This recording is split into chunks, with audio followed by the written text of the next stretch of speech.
I shouldn't remember the sound of her turning a page. But I do. Crisp, measured, as if every word in that book had weight. I was 22 and thought tutoring was just about grades. Thought she'd teach me lines, formulas, the kind of stuff you cram in your head and spit out on paper.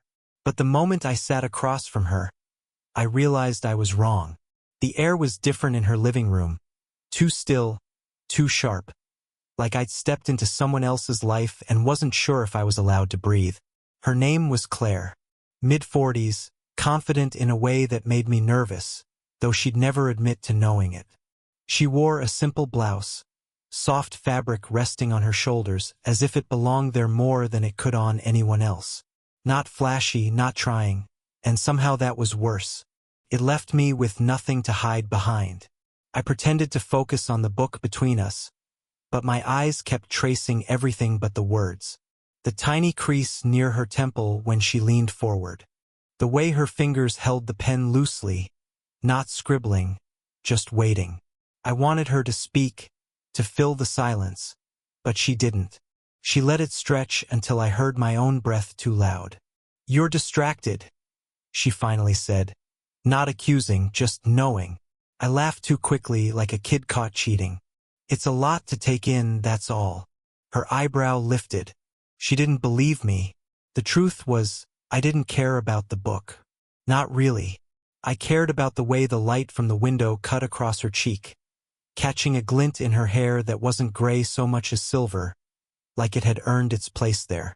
I cared about how sitting this close to someone like her made me feel both older and young. At one point, I dropped my pen. It rolled across the table, bumped against her wrist. She picked it up slowly, almost absent-mindedly, but when she handed it back, her fingers brushed mine. Just a second, but my chest tightened as though I'd been holding my breath for minutes. She must have felt it too, because her hand lingered a fraction longer than it needed to. I swallowed hard, looked back at the page, and read the same line 3 times without absorbing a word. The clock ticked, a sound too loud in the small room. Outside, a bird shrieked, then silence again. Finally, she closed the book. Not abruptly, just firmly enough that the sound cut the air. My heart thudded once, hard. She looked at me then, directly, no smile, no softening. "Just a gaze that pinned me where I Saturday now," she said, her voice low but steady. "Your real lesson starts." For a second, I forgot how to sit still. My hand tightened around the pen. My leg bounced beneath the table. She hadn't moved, hadn't leaned closer, but it felt like the room had shrunk, like there was no space left between us. And the strangest part? I didn't want space. I knew it was wrong the second she said it. Not wrong like breaking the law, worse than that. Wrong in the way it could change everything I thought I understood about myself. Her eyes didn't waver when she told me, "Your real lesson starts now." The thing about Claire was that nothing she did ever seemed careless. She was my professor, not officially, not in the classroom, but in the way her presence carried authority. Everyone in the department whispered about her standards, about how she expected more than most people could give. I was lucky she even agreed to tutor me after class hours.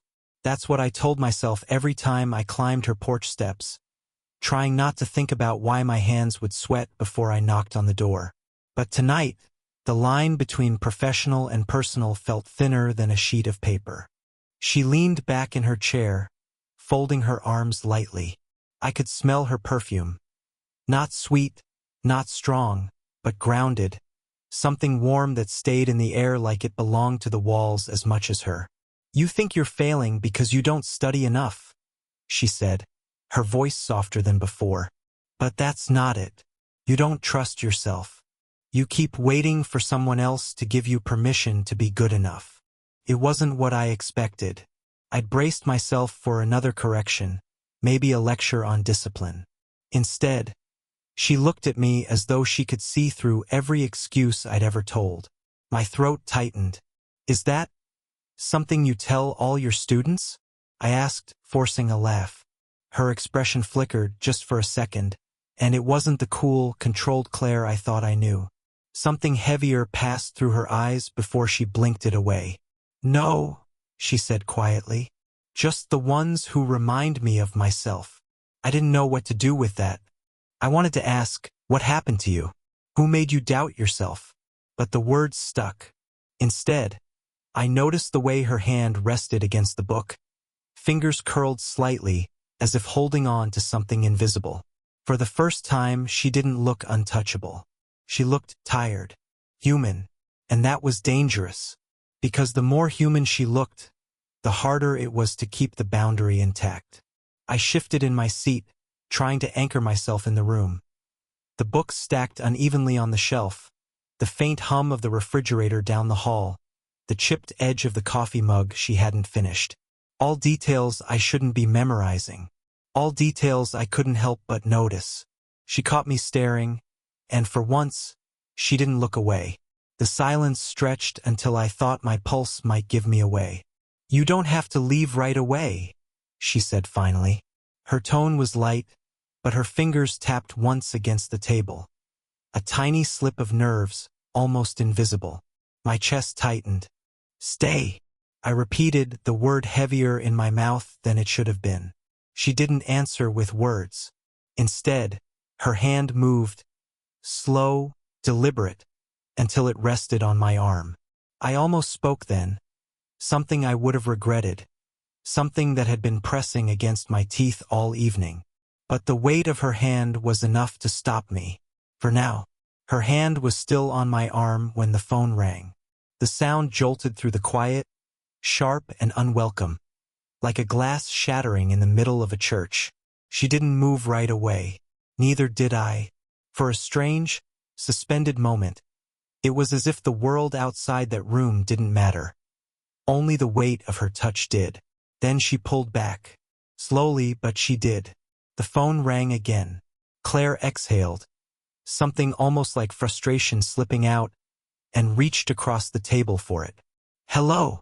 Her voice was composed, but I could tell it was forced. Her fingers tightened around the receiver. I sat there, staring at the closed book, pretending to be absorbed in nothing at all. My pulse was too loud in my ears. Whoever was on the other end, I hated them.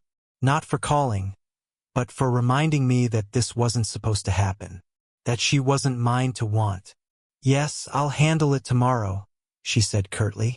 Then softer, "Good night." She hung up without waiting for a reply. Her hand lingered on the phone a moment too long. When she looked back at me, something had shifted. Not anger, not embarrassment. Something heavier. "Sorry," she murmured. I shook my head quickly. "It's fine." But it wasn't. The silence that followed wasn't the same as before.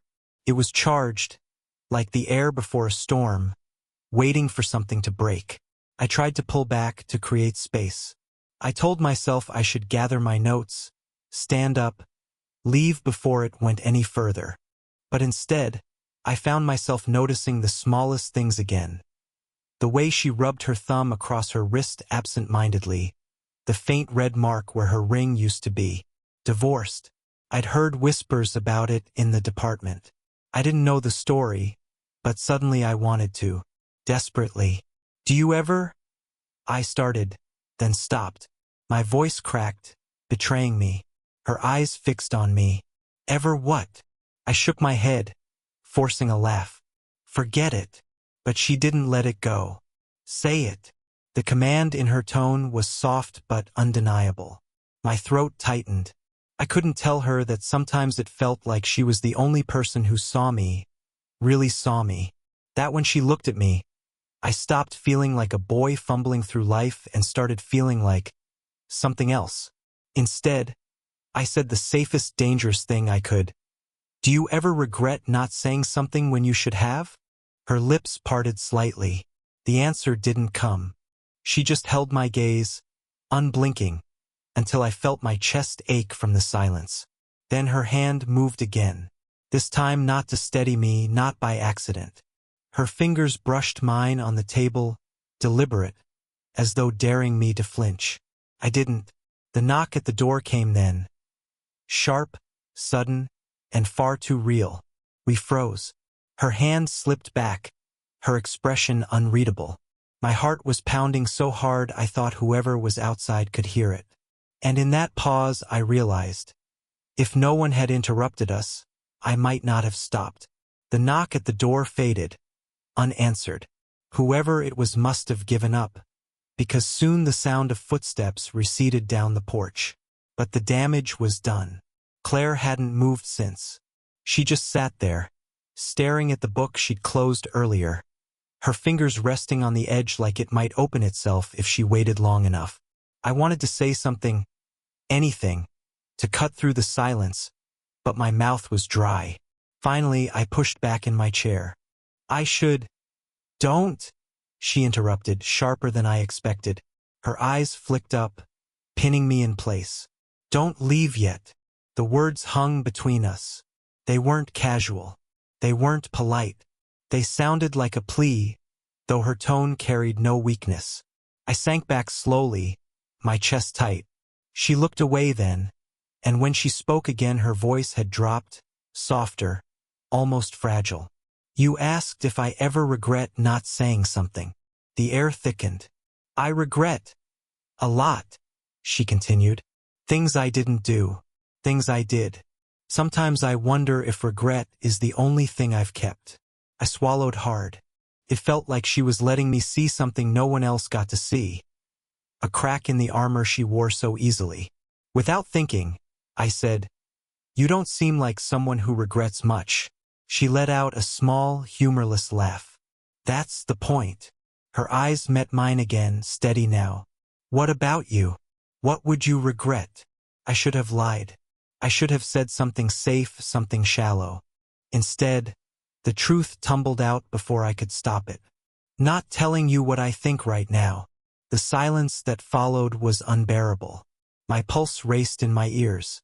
I wanted to drag the words back, but at the same time I didn't. They were out there, raw and irreversible. Her lips parted as if to answer, but nothing came. She looked at me, not away, not past me, but into me, and I could feel every second of it. My hands tightened on the edge of the table to keep from moving, from closing the space between us. You're too young to mean that, she said finally, but her voice trembled at the edges. I do mean it, I whispered, before I could think better of it. Her breath caught, sharp and unguarded. And then she fell quiet, studying me with an intensity that made the room tilt. The clock ticked once, twice. Then she asked the question that cut the air in half. What happens if I don't stop you? And just like that, everything else, the rules, the roles, the world outside her walls, disappeared into silence.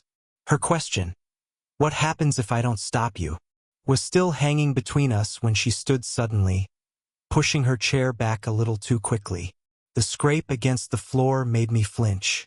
She turned toward the bookshelf, running her fingers along the spines like she was searching for something, though I doubted she even saw the titles. I stayed frozen, my confession burning in the air between us. Then she spoke, her back still to me. Do you know why I agreed to tutor you? The question was simple. The weight behind it was not. Cleared my throat. Because I'm failing? She gave a soft, humorless laugh. No.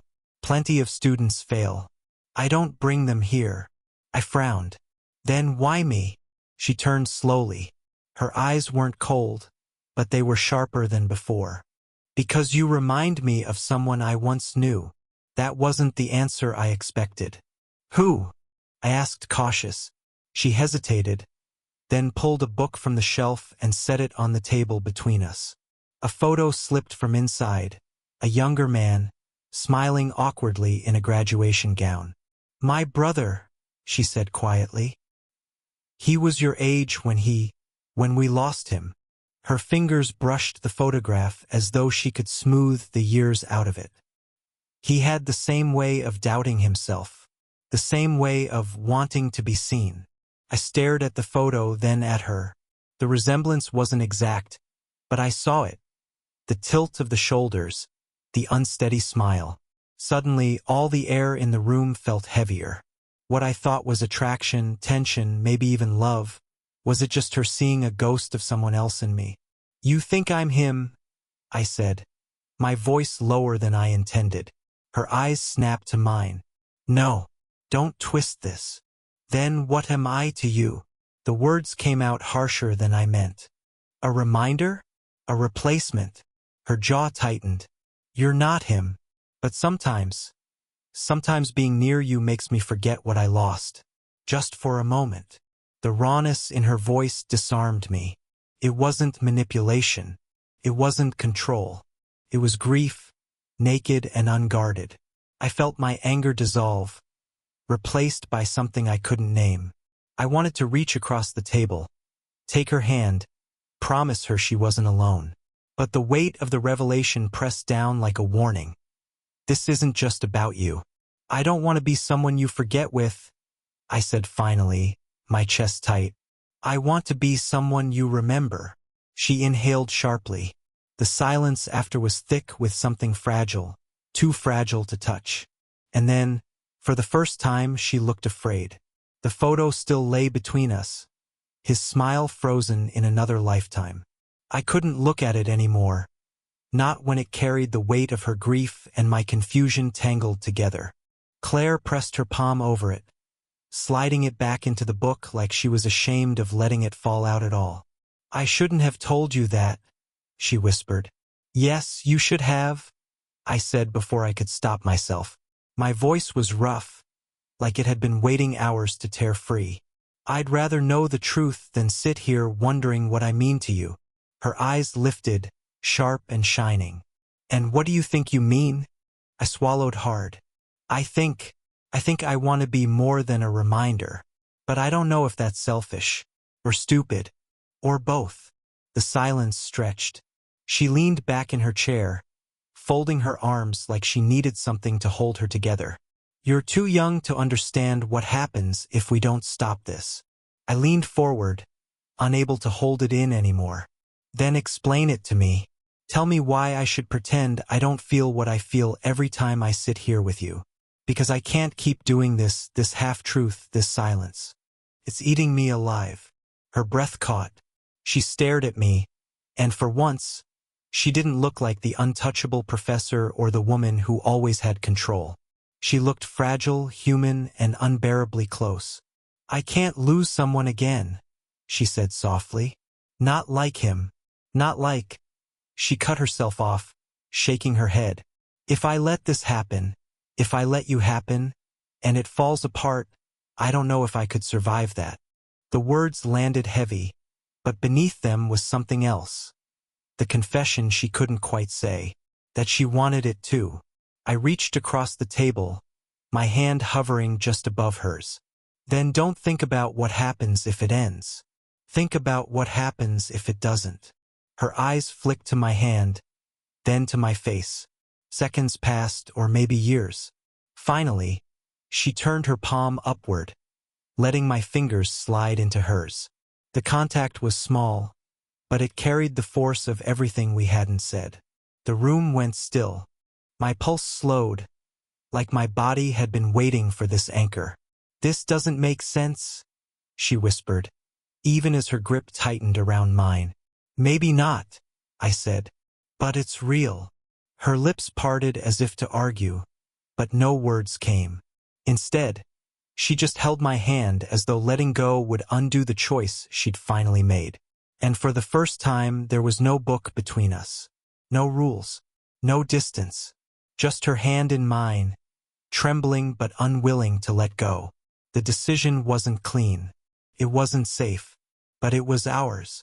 Her hand was still in mine, trembling but firm, as though she'd finally stopped running from herself. The books, the lessons, the excuses, all of it had been stripped away. What was left was raw and terrifying and real. For a long moment, neither of us spoke. We didn't need to. The silence was no longer a wall but a bridge, carrying everything words had failed to say. When Claire finally did speak, her voice was steady, though her eyes betrayed the weight behind it. I can't promise you forever, she said.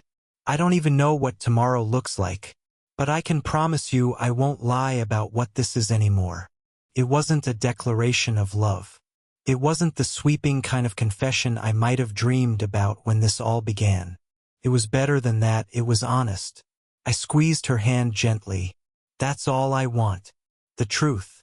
She smiled then, small and reluctant, but it reached her eyes in a way I hadn't seen before. Not the polite smile she gave in lectures, not the distant one she wore at faculty meetings, but something softer, something alive. And in that moment I realized how much had shifted. I wasn't just her student anymore. She wasn't just the unreachable professor, the woman built from distance and rules. We were two people who had dared to step closer despite the risk. The photograph of her brother still sat in the book, hidden again, but I felt its presence. I understood now. I wasn't here to replace him or to fill an absence. I was here to be seen for who I was, and to see her in return. Not a symbol, not a substitute, just her. Then where does that leave us? I asked, my voice quiet. Her gaze held mine. It leaves us here, starting something we shouldn't, but something I don't want to lose. The words carried all the danger and all the hope in equal measure. And though fear lingered, I didn't hesitate anymore. I leaned closer, not all the way, not enough to shatter the fragile line we stood on, but enough that she could choose. And she did. She met me halfway, closing the last inch of space, her lips brushing mine with the gentleness of someone who knew exactly how much it mattered. It wasn't passion, not yet. It was a promise, a beginning. When we pulled apart, the room was quiet again. But this time, the silence was full. I knew the risks hadn't vanished. Tomorrow might be complicated. The world might not understand. But in that room, with her hands still in mine, it didn't matter. What mattered was that we hadn't turned away. And sometimes that's enough.